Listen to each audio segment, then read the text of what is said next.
Hello guys, today I am speaking about present indefinite tense के affirmative sentence में not का प्रयोग कब करते हैं।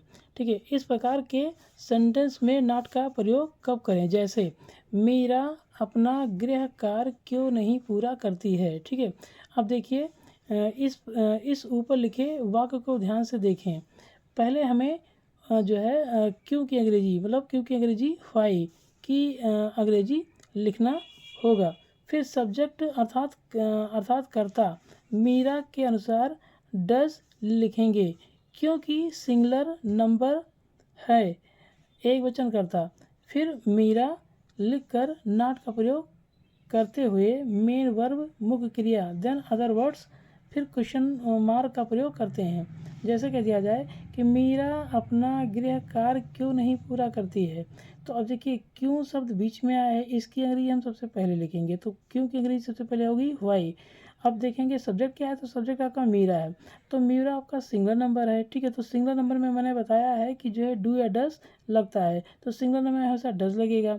तो वाई डस, उसके तुरंत डस के तुरंत बाद आ जाएगा सब्जेक्ट। तो वाई डस मीरा, उसके तुरंत बाद आ जाएगा नॉट। तो वाई डज मीरा नॉट, उसके तुरंत बाद आएगा main verb complete her homework. ठीक है, तो ट्रांसलेशन क्या हो गया, मीरा अपना गृह कार्य पूरा क्यों नहीं करती है। तो why does Meera not complete her homework.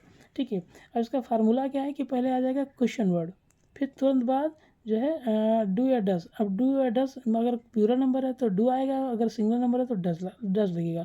फिर तुरंत बाद सब्जेक्ट जो आपको बताया ही है, फिर प्लस नॉट, और फिर मेन वर्ब और प्लस अदर वर्ड्स, उसके बाद क्वेश्चन मार्क।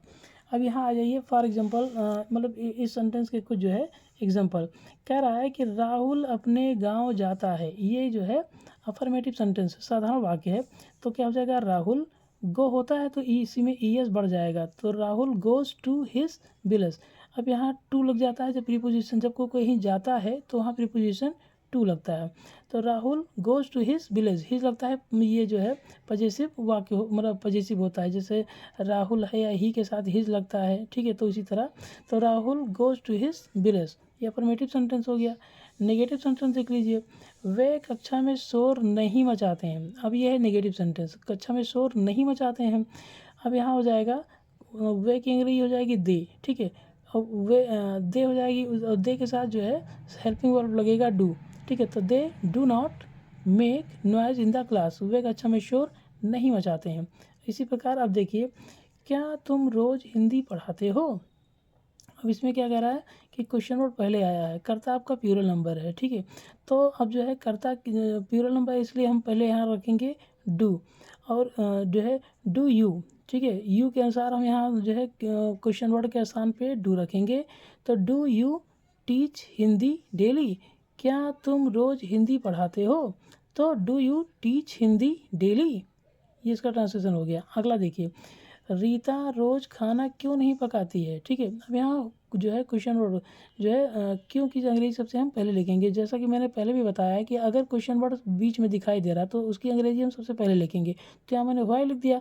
अब तुरंत देखो करता क्या है, करता रीता है, रीता सिंगल नंबर है, तो उसी की रीता के अनुसार डू या डज लगता है। तो जब रीता सिंगल नंबर तो यहाँ जो है डज लगाएंगे। ठीक है, तो वाई डज। ठीक है, वाई डज, अब तुरंत बाद क्या आ जाएगा, करता।